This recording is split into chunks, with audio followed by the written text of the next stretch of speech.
નમસ્કાર મિત્રો, તમે જોઈ રહ્યા છો જન્મભૂમિ ન્યૂઝ ને હું છું તમારો દોસ્ત જગદીશ વેસ્ટ। 12 મહિના પહેલાં એટલે કે શંકરભાઈ ચૌધરી દ્વારા એક નવા તાલુકાના એટલે કે રાને તાલુકો ભેટ આપ્યો હતો। ત્યારે ગ્રામ લોકોના એટલે કે રા ગ્રામના લોકોએ એમને ફટાકડા ફોડીને મીઠાઈ વેચીને હર્ષ ઉલ્લાસથી રા તાલુકાને આવકાર્યો હતો।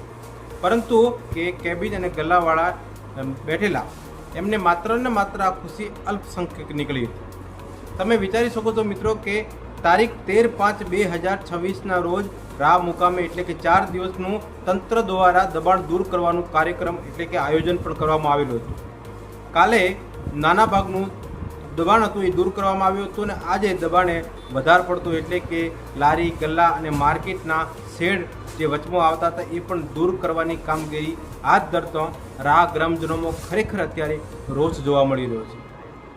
અત્યારે ભીડ એટલી છે કે ગ્રામજનો દ્વારા સંયમભૂ રીતે દુકાનોને બંધ કરીને એ રોડ ઉપર ઉતરી આવવા હોય એવો માહોલ પણ તમને દેખાય છે।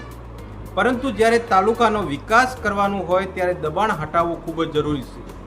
પરંતુ ગામ લોકોના કહેવા પ્રમાણે ગામ લોકો એવો આક્ષેપ પણ કર્યો હતો કે આ દબાણ માત્ર ને માત્ર એક ગરીબોને અને અમુક જાતિ પ્રત્યેને ટાર્ગેટ કરવામાં આવી રહ્યા હોવાના આક્ષેપ પણ લગાવ્યા હતા।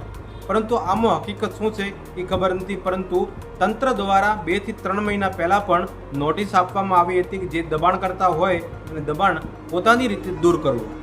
પરંતુ ચૂંટણી આવી જતો અને આચારસંહિતા લાગતો દબાણ દૂર કરવામાં ન આવ્યું હતું અને અત્યારે ચૂંટણી પટી જતાં પાછું દબાણ એટલે કે નોટિસ દ્વારા પણ જાહેર કરવામાં આવ્યું હતું, પરંતુ દબાણ એમને એમ જ હતું। તો તારીખ 13, 14, 15 અને 16 દરમિયાન રા મુકામે એટલે કે નવા બનેલા તાલુકાની અંદર રા મુકામે તંત્ર દ્વારા બુલડોઝર ફરી વળ્યું।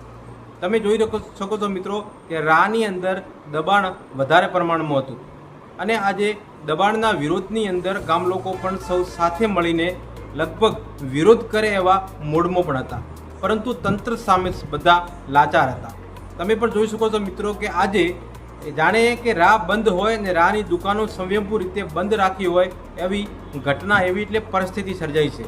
પરંતુ તંત્ર દ્વારા અત્યારે 4 દિવસની અંદર કેટલું દબાણ દૂર કરાય છે, ગોચરથી લઈ અને ગામતળ સુધી અને રસ્તા અને શેરિયાના એ દબાણ જો લખવામાં આવ્યા હતા અને દબાણ જે બોલાવવામાં આવ્યા હતા એ દબાણ દૂર કરે છે કે નહીં, કે પછી આ દબાણની અંદર જ પછી મિલીભગતી થઈ અને એકબીજાના કૂટનીતિ।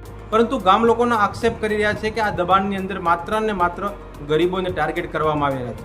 તો હવે 4 દિવસની અંદર રા મુકામે એટલે કે તંત્ર દ્વારા કેટલું દબાણ દૂર કરવામાં આવે એ જોવાનું રહ્યું। જન્મભૂમિ ન્યૂઝ બ્યુરો રિપોર્ટ, ગુજરાત।